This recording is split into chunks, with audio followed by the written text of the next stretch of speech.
Şu an dünyanın hiçbir ülkesinin tanımadığı Transdniester Cumhuriyeti'ndeyim. Hiçbir gümrük kapısında çekim yapmayın. Şerif. Her yerde Şerif'i göreceksiniz burada. Alo. Büyükelçilik. Zor durumdayım. Yardım lütfen. Evrak kontrolü falan yapacaklarmış tekrardan içeride. Lenin'in yine portresi var, bayrağı var. Her şey çok eski. Tarihe yolculuktayız şu an. Alo. Sovyetlerdeyim. 1992 yılında Transdniester Savaşı'nda kullanılmış. Herkese selamlar. Yine çok özel bir bölümle karşınızdayım. Şu an dünyanın hiçbir ülkesinin tanımadığı Republika Transdniester, yani Transdniester Cumhuriyeti'ndeyim. Burası benim için çok önemli. Ben de uzun zamandır merak ediyordum. Dünya turuna ilk çıktığım günlerde bir gezgin arkadaşım vardı. Bana burayı söylemişti. Ama o zamanlar maalesef imkanım, durumum olmadığı için gelememiştim. Yani kısacası şu an bir hayalimi gerçekleştiriyorum. Eminim birçoğunuz şu an videoyu izlerken burayı ilk defa duyuyorsunuz. Ve şu an buraya ilk ayak basan gezgin de Türkiye'den benim. Bunun da tabii ayrı bir gururu var. Videoya başlamadan önce Transdniester'e nasıl gelinir? Gelirken neler yaşadık? Onları bir izleyelim. Daha sonra Transdniester'le birlikte gezelim. Hadi bakalım, başlasın o zaman. Şimdi ilk kapıya geldik. Burada Moldova'dan çıkış ama kontrol yok burada. Asıl kapı az ileride. Sınırların ayrıldığı yer burası. Moldova ile Transdniester'in. Geçtik şimdi ilk kontrolden. Burada bir şey sormadılar. İkinci kapıya doğru ilerliyoruz. Asıl olay burada. Yani Transdniester Moldova'yı tanımıyor. Moldova benim şehrim diyor ama Transdniester kendini ülke olarak kabul ettiği için burada gelen vatandaşları pasaport kontrole tabi tutuyor. Şu an görüyorsunuz polis kontrol noktası. Geçiyoruz. Pasaport kontrole gireceğiz şimdi. Az kaldı ilerideki kapıya. Son 200 metre. Evet, Transdniester kapısına geldik. Şu an gizli çekiyorum. Çaktırmadan görmemeleri lazım çünkü. Şurada girişte bir heykel var. Evet. Boarding kapısına geldik. Pasaporta mühür vurmuyorlar burada. Ufak bir belge veriyorlarmış. Şimdi alacağız onu. Transdniester'in bayrağı da gözüktü. Orakla çekiş var içerisinde. Eski Sovyet bayrağı. Selçuk abi, şimdi arabaya giriş yapacağız. Hangi evrakları soracaklar bize? Arabanın sigortası, ehliyet, bir de pasaport. Onlar olmayınca giremiyoruz değil mi, arabanın sigortası falan? Yok, onu kontrol ediyorlar yani. Sonuçta bir gümrük olduğu da net olarak anlaşılıyor. Evet. Zaten birazdan bir içeri girmemiz gerekecek. İçeri mi gireceğiz arabadan inip? Arabadan hariç o içeride gümrükte tahminen 2 euro gibi bir ücret ödüyorsun. Evet, giriş için. Kalacağın güne bağlı. Tabii onu soracaklar şimdi. Aynı gün mü çıkacaksın? Bir hafta 10 gün sonra mı kalacaksın? 2 gün kalacağız biz. Bir ücret var. Hadi bakalım. İşlemler biraz ağır ilerliyor. Yani her araba ortalama 10 dakikada falan giriş sağlıyor içeriye. Bir de aklınızda bulunsun. Hiçbir gümrük kapısında çekim yapmayın. Çok sıkıntılı. Yasak çünkü burası özel bölge olarak ilan ediliyor. Ya dünyanın neresinde olursa olsun kalkışmayın böyle şeylere benim gibi. Dikkatli olun diyorum. Ben şu an çekiyorum ama çok fark edilmeden çekmeye çalışıyorum daha doğrusu. Havadan indirdiler, şimdi arkayı gösteremiyorum. Evrak kontrolü falan yapacaklarmış tekrardan içeride. Gümrükten geçtik. Şimdi işlemlerimiz bitti. Şurası arka gördüğünüz pasaport kontrol boarding. Her şeyi hallettik. Araba için bir giriş ücreti aldılar. 57 lei ödedik 7 gün için minimum. Biz 2 gün kalacağız. Sonra bir giriş fişi veriyorlar. Pasaporta mühür falan çakmıyorlar. Giriş fişi de böyle. Bakın şurası. Şu var ya, şu ismimin mesela soy ismimin Rusça hali. Onu da görmüş olduk böyle bu sayede. Burada işte kalacağın gün çıkış saati falan yazıyor. Ayın 16'sında saat 13.40'da çıkacağız abi burada. Böyle yani ilginç. Şu fişle ülkeye giriyoruz. Bunu kaydetmemeniz gerekiyor. Yoksa ülkeden çıkarken sıkıntı yaratıyorlarmış. Şimdi şehir merkezine doğru ilerliyoruz. Efendim tekrardan selamlar. Şimdi şehir merkezine geçmeden önce size kaldığımız hosteli göstermek istiyorum. Eğer olur da yarın bir gün yolunuz Transnistria'ya, yani Transdniester'e düşerse, Tiraspol'a düşerse burada kalabilirsiniz gönül rahatlığı ile. Şahane bir hostelde kalıyoruz. Hazırsanız başlayalım. Şimdi burası Kiev videomu izleyenler varsa, beni Ukrayna'dan takip edenler varsa hatırlayacaktır. Burası da yine Japon sistemi bir kapsül hostel. Şurada da gördüğünüz gibi kapsüle hostel. Hostelin girişi böyle. Şuraya bir hediyelik reyonu koymuşlar. Suyumuz ikram, bedava içebiliyoruz. Şurada çay kahvemiz ikram. En önemlisi abur cubur ikram. Ablamız dedi ki buradakiler istediğiniz gibi yiyebilirsiniz dedi. Hatta şöyle bir tane küçük çikolata alıyorum. Velhâsıl kelam lavaboları göstereceğim. Lavabolar harika. Herkesin kendine ait bir tane kilit dolabı var. Anahtarını veriyor. Açıp eşyalarınızı koyabilirsiniz. Bayan lavabosu, erkek lavabosu. Bizden başka kimse yok şu an kapsül hostelde. Çünkü çok fazla turist almıyor burası. Zaten şehir merkezine geçince de her şeyi göreceksiniz. 2 tane lavabo var. Yine tertemiz, pırıl pırıl. Şimdi birçoğunuz diyor ki lavabolardan bize ne? Birçoğu da diyor ki lavaboları niye göstermiyorsun? En iyisi ben de göstermeye karar verdim. Sevmeyenler için de artık yapacak bir şey yok. Şimdi odamıza geçiyoruz. Odanın girişinde yine böyle kilitli dolaplar var. Kapımızı kapatalım ki hava çok soğuk çünkü eksi 15 derece civarlarında. Evet, olayın başladığı yer. İşin merkez noktasına geldik. Kapsül Hostel. Kapsüllerimiz burada. 2 katlı uzay istasyonu. Kiev'dekinden biraz daha farklı burası. Şöyle bir dümen gibi bir şey var. Işık orada yanıyor. Kart da açılıyor. Ama burada kilitli kapak yok maalesef. Store perde koymuşlar. Perdeyle içeri giriliyor. Perdeyi kaldırıp hop şöyle içeri geçelim. Şimdi içeri girdik. Panelimiz burada. Kartlı sistem. Kartı çıkarıyoruz. Elektrik kesiliyor. Taktığımız an elektrik geliyor. Işıklandırma hem tavanda var. Kitap okuma ışığı. Normal aydınlatma. Burada da yine aynı şekilde normal aydınlatma var. Renk renk abi. Görüyorsunuz. Gece kulübü temalı aydınlatma. Burada da yine aynı şekilde. Onu da gösterelim. Böyle farklı farklı renkler var. Kullanabiliyorsunuz. Kitap okuma ışığı derecesini ayarlıyoruz. Onun haricinde burada klimamız var. Klima nerede? Klima da bunun arkasında. Aynanın arkasına koymuşlar.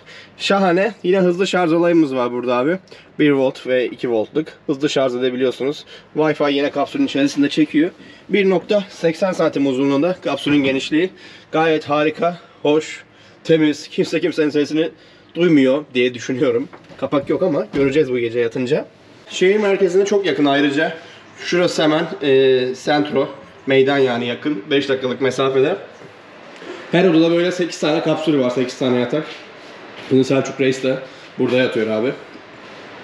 Gayet güzel. Beğendim. Ayrıca nerede yapılıyormuş? İsveç. İsveç'te yapılıyor galiba. Neyse çok fazla anlattım. Başınızı şişirdim biraz. Şehir merkezine doğru inelim. Transdniester kim? Kimlerden oluşuyor? Amaçları, hedefleri ne? Hepsine birlikte değinelim. Hadi bakalım başlıyoruz. Gelişi anlattığımıza göre kaldığımız yerden devam ediyoruz. Şimdi burası Katerina Parkı. Şehrin en sembolik noktalarından bir tanesi. Buranın böyle lüks, yapımlı, bakımlı, yeni olması sakın sizi şaşırtmasın. Bunun sebebini birazdan açıklayacağım size. Parkın girişinde hemen bizi Suvarov abimiz karşılıyor. Transdniester'in kurucusu. 1790 yılında Osmanlı-Rus Savaşı'nda Osmanlılara karşı büyük zaferler kazanmış bir abimiz. Buraya heykelini dikmişler. Tiraspol halkı için, Transdniesterliler için çok önemli bir kişilikmiş. Çok saygı duyuyorlar. Hemen sağ tarafta ise parkın girişinde Transdniester Cumhuriyeti'ni tek tanıyan devletler var. Yani devletçikler daha doğrusu. Ahvazlar, Güney Ossetya ve Dağlık Karabağ devleti. Bu devletler de Transdniester gibi yok abi. Yani haritada yeri gözükmüyor onların da. Şimdi öğlen saatleri saat 12.30-1 civarı. Etraf bomboş, insanlar çok sessiz, çok mutsuz. Çünkü burada arkadaşlar fakirlik var, yoksulluk var. Aynı Moldova'da olduğu gibi. Şimdi Moldova videosunda anlatmıştık Moldova'nın durumunu. Aslında buranın da ondan pek bir farkı yok. Sadece etrafındaki lüks parklar ve yeni yapılmış caddeler. Ama bu sizi aldatmasın. Şimdi sebebini anlatacağım size. Şimdi bu şehir aslında son 1 yıldır bu hale geldi. Bu gördüğünüz lüks yollar, kaldırımlar, caddeler, binalar. Son 1 yıldır hepsi var arkadaşlar. Bunun tabii ki de bir sebebi var. Zaten şehrin size fakir olduğunu bakın buradaki otobüslerden görüyorsunuz. Eski troleybuslar, tarihten kalan. Hemen geçen bir kamyona denk geliyoruz. Sovyet zamanından kalma eski bir kamyon, tarihi eser. Tarih kokuyor. Çünkü yok abi, insanlarda para yok. Para olmadığı için de yapamıyorlar, alamıyorlar, edemiyorlar. Bu yolların peki sebebi ne? Neden bu kadar lüks? Şimdi diyorsunuz ki kardeşim fakir fakir diyorsun ama o yollar Moldova kişinin evde yoktu. Evet doğru. Arkada gördüğünüz bina gayet lüks değil mi? Sakın aldanmayın. Bu ülkede Şerif diye bir adam var. Bu adamın varlığından kimsenin haberi yok. Son 10 yıldır ise nerede yaşandığı bilinmiyor ve yüzüne ait bir resmi yok. Evet şaka değil gerçek. Şerif. Her yerde Şerif'i göreceksiniz burada. Şerif'in marketleri var, Şerif'in fabrikaları var, üniversitesi var, okulu var, stadyumu var. Şerif'in futbol takımı bile var abi. Hatta 9. ayda Real Madrid'i 2-1 yenmiş. Real Madrid'i kendi sahasında. Öyle bir adım duyurmuş. Herkes onu Moldova takımı olarak biliyor. Ama değil. Şerif buranın, Tiraspol'un yani Transdniester'in bir takımı. Gördüğünüz gibi her yer bomboş. Yani her dakika hayretler içerisinde kalıyorum, şoklar içerisinde kalıyorum. Burada Visa, Mastercard, kredi kartınız geçmiyor. Dolar geçmiyor, euro geçmiyor. Moldova lei ile gelmeniz lazım. Dolar, euroyu da bazı 1-2 nokta var. Oralardan bozdurabilirsiniz. Geri kalan hiçbir yerde exchange yapmıyorlar. 1 dolar şu an 16 Tiraspol rublesi yapıyor. 1 euro ise 17 ruble yapıyor. Fiyatlar pahalı. Fiyatlar ucuz değil. Onu belirtmeliyim. Kalacak yer için Booking'den bakabilirsiniz. Eğer illa da burayı görmek istiyorsanız Booking.com ve Airbnb'den kalacak yer ayarlayabilirsiniz. Benim kaldığım hostel gayet güzel, temiz. Ben çok beğendim Kapsül Hostel. Hatta buradan sahibi Kristin Hanım'a da teşekkür ederim. bizimle çok iyi ilgilendi. Çok sağ olsun. Gezmeye devam edelim.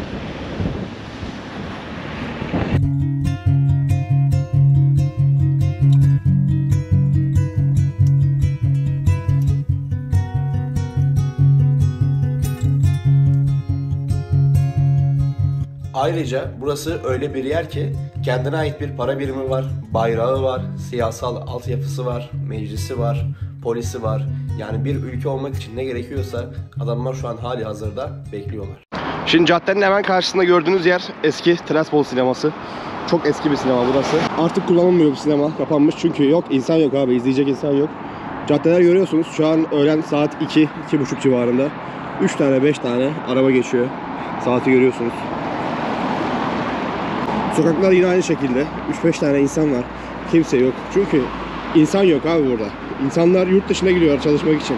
Ekmek parası kazanamadıkları için, burada iş bulamadıkları için herkes yurt dışına gidiyor. Rusya'ya gidiyor, Ukrayna'ya gidiyor, Avrupa ülkelerine gidiyorlar. Ve çok mutsuzlar ayrıca. Herkes görüyorsunuz suskun. Kimse konuşmuyor. Turist olmanız şart değil. Kendi aralarında bile bir iletişim sorunu var burada insanların. Yine gezmeye devam ediyoruz. Caddede gördüğünüz gibi refüjler, ışıklandırmalar hepsi ultra lüks. Şu gördüğünüz şaşvatanın hepsi son bir yıl içerisinde yapılmış. Peki neden yapılmış? Merak ediyor musunuz? Evet.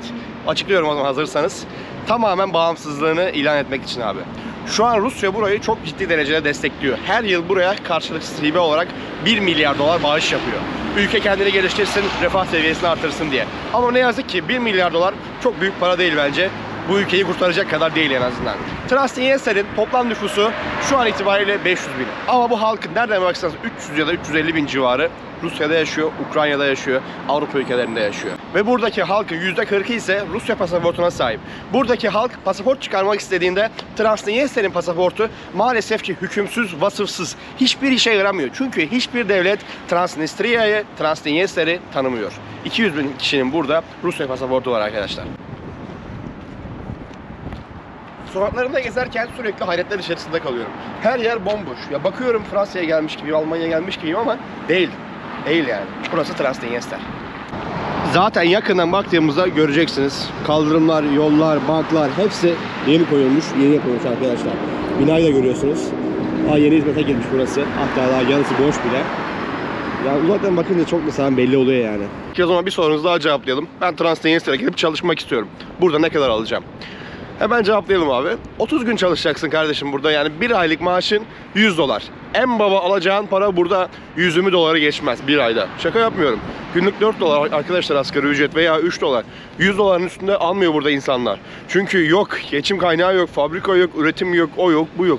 Hiçbir şey yok abi burası da. Burası tamamen yani kaos alanı, felaket alanı. Buraya gelen aç kalır arkadaşlar. Evet, fakirliğin sembolü otobüs geçiyor. Troleybus. Görüyorsunuz, tarihi eser. Ülke ise ismini Transnistria yani Transnistria Nehri'nden alıyor. Transnistria Nehri'nin etrafına kurulmuş bir coğrafya burası. Ukrayna ile Moldova'nın arasında kalıyor. Haritadan gördüğünüz gibi. Şimdi parkın diğer tarafında ise sağda göstermiştik ya Transnistria'yı tanıyan ülkeler. Solda ise Transnistria'nın kendisinin tanıdığı ülkeler var. Ama maalesef o ülkeler de Transnistria'yı tanımıyor. Ve en ön bayrakta görüyorsunuz büyük bayrak Rusya bayrağı. Rusya destek vermesine rağmen Transnistria'yı bir devlet olarak kabul edip tanımıyor. Çünkü Transnistria Rusya'ya bağlamak istiyor abi. 90 yılından beri bu olay böyle ama hala bir türlü bağlanmış değil. Transnistria'nın kendine ait bir bayrağı var ve içinde hala Sovyet döneminden kalma. Şu an yeryüzünde tektir. Orak ve çekiş var içerisinde. Burada da Transnistria'nın logosu var. Ülkenin logosu daha doğrusu. Görüyorsunuz orak ve çekiç. Orak ve çekici burada her yerde göreceksiniz. Şaşırmayın. Şu an bir tarih yolculuğundayız. Hava biraz soğuk. Rüzgar da var. Nereye geldik? Tank Monument. 1992 yılında Büyük Transnistria Savaşı. 90'lı yılların başında Sovyetler dağıldığında bütün ülkeler birbirine karşı savaş açmaya başladı ve herkes bağımsızlık ilan etmeye başladı. 91'in başında ise Moldova bağımsızlığını ilan ediyor. Daha sonra diyor ki Transnistria, ben de bağımsızlık ilan edeceğim. Sizinle bir işim yok. Çünkü Moldova Romanya ile birleşmek istiyor. Dilimiz bir diyor. Ülkemiz de bir olsun diyor. Biz Romanya'nın bir parçası olalım diyor. Ama Transnistria bunu kabul etmiyor. Ve Moldova'nın içinde bazı halk da kabul etmiyor. Ondan dolayı Transnistria bağımsızlık istiyor. Ama ne yazık ki Transnistria'nın bağımsızlığı hiçbir ülke, hiçbir devlet kabul etmiyor. Ve bundan ötürü savaş başlıyor abi 1992 yılında. Yaklaşık 3,5-4 ay sürüyor. 3000-4000 civarında bir insan ölüyor Transnistria halkından. Yine Moldova halkından da ölenler oluyor. Şu an bulunduğumuz nokta 1992 Transnistria Savaşı'nda kullanılan bir tankın önündeyim. Evet, tankı görüyorsunuz. Bu tank abi 1992 yılında Transdniester Savaşı'nda kullanılmış bir tank. Ne kadar heybetli değil mi? Tankımız burada arkadaşlar. Fotoğrafımızı çektik, Instagram'a attık. Hala takip etmiyorsanız Instagram'ını da takip edebilirsiniz. Tankın hemen karşısında 92 yılında Transdniester Savaşı'nda ölen insanlara ithafen burada bir şehitlikleri var ve sönmeyen ateş var. Diğer bütün ülkelerde olduğu gibi. Hemen karşıda ise diğer savaşlarla ilgili bilgiler var. Oraya doğru ilerleyelim. Orada anıt heykeller var. Biraz da oradan bahsedelim. Sönmeyen ateş. Burada ölen insanların isimleri yazıyor. Savaşta ölen insanlar. 3 Mayıs 1992'de ölmüş bu arkadaş. 20 yaşında yani.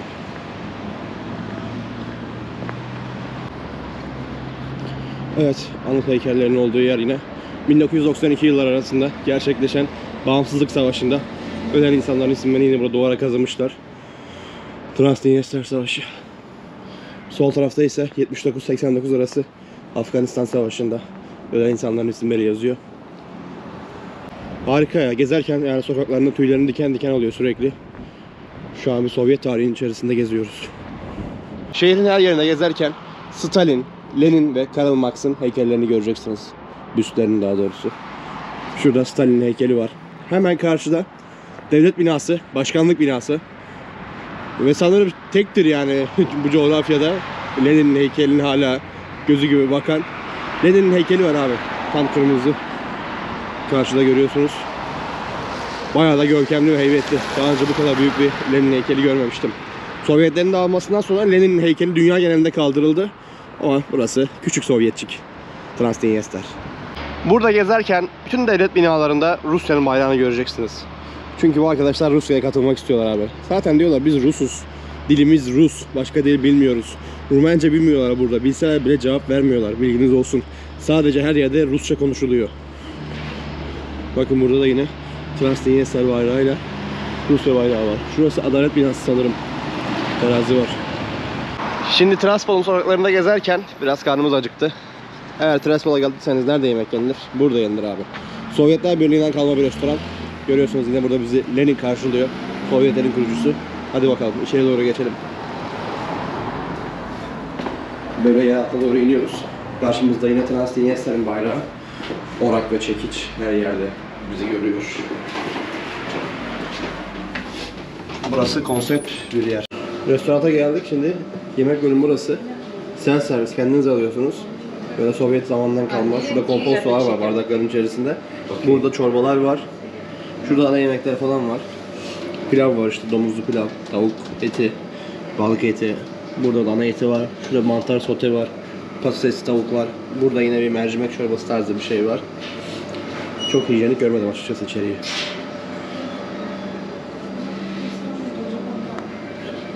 Şöyle göstereyim ben size mekanı. Bakın burada da Lenin'in yine portresi var, bayrağı var. Her şey çok eski. Tarihe yolculuktayız şu an.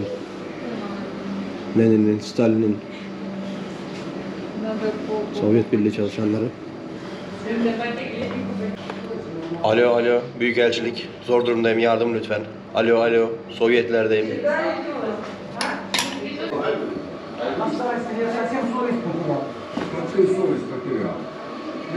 Şu ortama bakar mısınız ya, şu ambiyansa? Kendimi şu an çok tuhaf hissediyorum burada. Eski Sovyet zamanından kalma. Zaten şu yeşil renkler direkt Sovyet'in ruhunu hissettiriyor bize. Masalar, sandalyelere bakın. Bardaklar bile aynı abi. Çıkıyorsunuz yine burada eski askerlerin resimleri falan var. Şapkaları var. Karl Marx, Stalin, Lenin. Eski bayraklar. Sovyet bayrakları. Adama gerçekten şu an burada bir savaş turizmi var ama maalesef ki ziyaretçi gelmiyor. Ya yemek için geldik ama çok damak tadıma hitap eden yemekler yok burada. O yüzden burada yemeyeceğim yemeği. Bender'e gidiyoruz. Bender'de yiyeceğiz.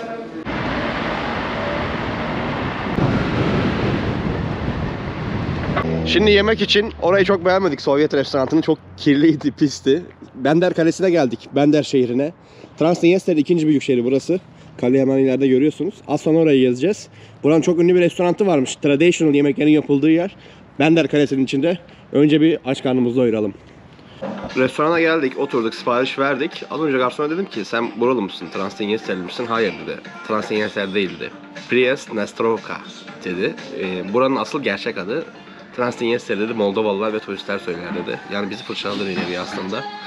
Aklınıza bulunsun. Gelirseniz buraya Transdinyester demeyin kimseye. Çok hoşlanmıyorlar. Yemek siparişi verdik. Karnımız çok aç. Yorulduk. Perişan olduk. Zayıfladım. Süzüldüm. Pide söyledik. Geldi şöyle haçapuri. Yumurtayı gösteremeden başladım. Karnım çok aç çünkü. Efsane. Ya pide kesmedi. Bir de böyle atıştırmalık çıtır kanat söyledik. Tavuk kanat. Soslamışlar. Bilmiyorum ne kadar güzel. Müsaadenizle. Humus da var yanında. Humus mu? Bu güzel. Yemeğimizi yedik. Çok güzel olmasa da fena değildi. En azından karnımız doydu. Şimdi Bender Kalesi'ne giriş yapıyoruz. Bu kale çok önemli aslında. Dünya tarihinde Osmanlı'nın eser olarak kalan en görkemli, en şatafatlı, en bakımlı kalelerden bir tanesi. Evet, şu an Bender Kalesi'ndeyiz. Burası 16. yüzyılda Kanuni Sultan Süleyman döneminde Mimar Sinan'a yaptırılıyor. Mimar Sinan yapıyor arkadaşlar burayı. Birçok savaş görüyor. Rus Savaşı, İsveç Savaşı. Daha sonra işte Moldovalılar geliyorlar.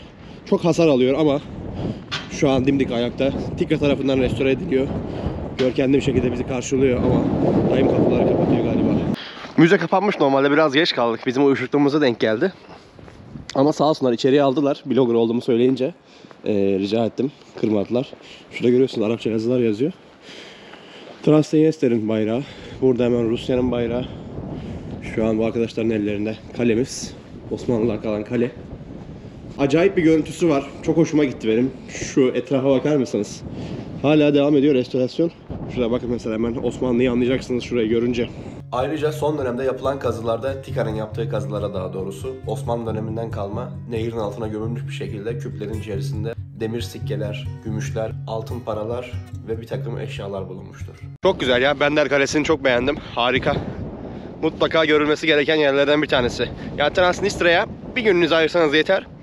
Moldova Kişinev'den yaklaşık 70 kilometre. Otobüsler var sürekli. 1 saatte gelebiliyorsunuz. Trenle de gelebiliyorsunuz. Biz arabayla geldik. Kendi aracınızla gelirseniz evraklar olması lazım. Videonun başında söylemiştik. Arabayla girerken ücret ödüyorsunuz. Onu da söylemiştik. Ama turist olarak geldiyseniz eğer maksimum burada 15 gün kalabiliyorsunuz. 15 gün üzerine müsaade etmiyorlar maalesef. Bilginiz olsun. Ve bu videonun da sonuna geldik. Buraya kadar izleyip değer verip vakit ayırdığınız için hepinize çok teşekkür ederim. Minnettarım. Hala kanala abone değilseniz abone olup yorum yapıp beğenmeyi, paylaşmayı unutmayalım. Kendinize iyi bakın. Bir sonraki videoda görüşmek üzere. Hoşça kalın.